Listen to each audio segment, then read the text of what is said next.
You look at this and you see disgrace, right? Disgrace. Gary Neville for Valencia was one of the most, made fun of manager eras of all time in Spain or in the world, whatever you want to consider it. He lasted 4 months, won 3 games out of 16. That was Gary Neville's record. Gary Neville was so awful for Valencia that he lasted less than 4 months. He was made fun of by Luis Enrique, Diego Simeone. Rafa Benitez gets on the overlap and say, "Oh, I have friends in Valencia." They all said things that were so crazy that I will not repeat in front of you. That's how bad this man was, right? Erik Ten Hag. Yeah, you know where I'm going. And his last 28 matches are very similar to that disgrace that everybody is clowning on in Gary Neville at Valencia. Valencia, right? Gary Neville, his credibility as a manager will never be there. As a pundit, it'll always be in the back of his, credibility chart. Yes, you were a legend as a player, but when it came to management, you were a disgrace for Valencia, right? Absolutely pathetic, losing 7-0. His highlight of his career is losing 7-0, right? 11 games, 39 goals, 38 conceded. Over here, 10 losses. One less loss than, Gary Neville, who didn't last very long at Valencia. 42 goals scored. Fair play, more goals. But 40 goals conceded. Erik Ten Hag, you are not managing Valencia. You're managing Manchester United. And the fact that many Man United fans look at this and say, Rome wasn't built in a day. Well, guess what? Erik Ten Hag was in charge of building something more simpler, which was Manchester United, rebuilding it. A team that once won the treble, won Champions Leagues, won the leagues consecutively. He comes in charge. He gets back financially, and he pulls up this. He has his players, many of his players from his former club, and his country, right? 10 losses, 42 goals, 40 conceded. Might as well appoint Gary Neville, right? Gary Neville knows more about Manchester United than Erik Ten Hag has ever done, right? Erik Ten Hag has came in and put up the same managerial results. If Rome was built by Erik Ten Hag, this is Rome. We would not have Rome. Rome wouldn't exist. This would be it. It would be an absolute catastrophe. A catastrophe, I tell you. Get behind the boss. What has the boss done? Let's look at Manchester United here. We look at the standings here for them. Okay. So it's not in the top four, right? We have Liverpool, City, Arsenal, Chelsea. Oh, fifth place. Look at that. It's Villa, Fulham. Wow, look at that. Fulham. I don't think they've spent. I don't think any of these clubs, aside from Chelsea, have spent more than, United since Ten Hag has been appointed. Newcastle had a financial takeover. Haven't been able to use it because of financial fair play. They're above. Tottenham's still there. Brighton, Nottingham, Bournemouth, Brentford, lads. Brentford. Absolutely atrocious and a joke and a disgrace that Man United is at 13th place.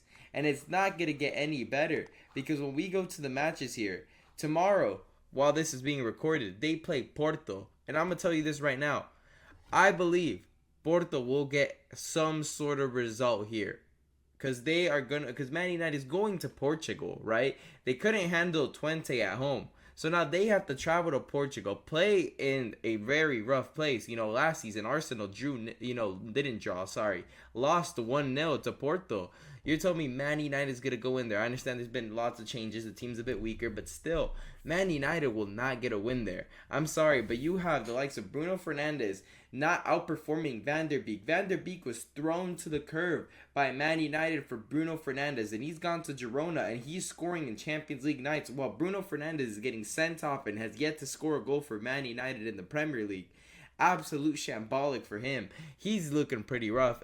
Maybe he's find his level, since he came from the Portuguese league. Maybe he'll perform against Porto, but I doubt it. Now, then you're going to play Villa. What did Villa just do today? They just upset Bayern at home, and you're going away to Villa Park. You're going to Villa Park, mate. Bayern couldn't get it done, and you're telling me Erik Ten Hag and his Red Devils are going to go out there and get it done? No chance. And then you're going to play Brentford at home. I think you can get some. You'll avoid a loss because it is, at the Old Trafford. Even though we've seen Brentford have their way with Man United in the past. You remember that 4-0 Ten Hag? Because I remember it very well. Anyways, this is where he's going to get sacked. Right here. When they play Fenerbahce, Jose Mourinho right? They are going to, Jose's house. I believe Jose Mourinho Fernandes, he's going to find a way to win that match, and he is going to let Man United know.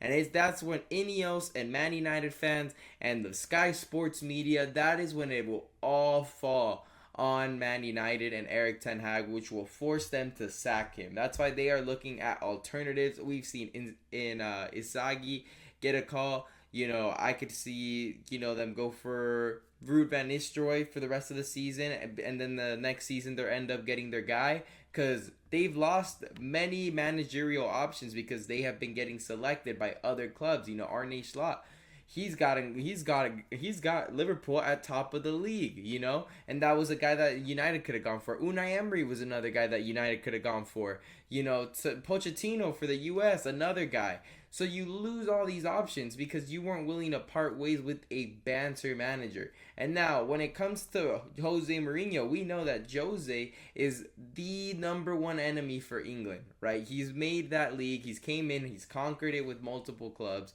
He with Chelsea he done a great job. With United he did a pretty good job for what he was given with.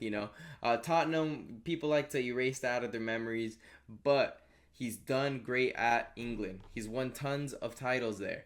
Now the thing is, he's made a mockery of their press. When he's gone there, we remember many moments where he mocks the press. He comes out prideful. He comes out firing, coming on smoke, and he has pissed off a lot of people. When he outclasses Ten Hag that day and he shows and lets everyone know that I still got it and Man United went wrong, that's when United, the fans, and the media will all fall on Ten Hag, and it will be too much and he will be sacked.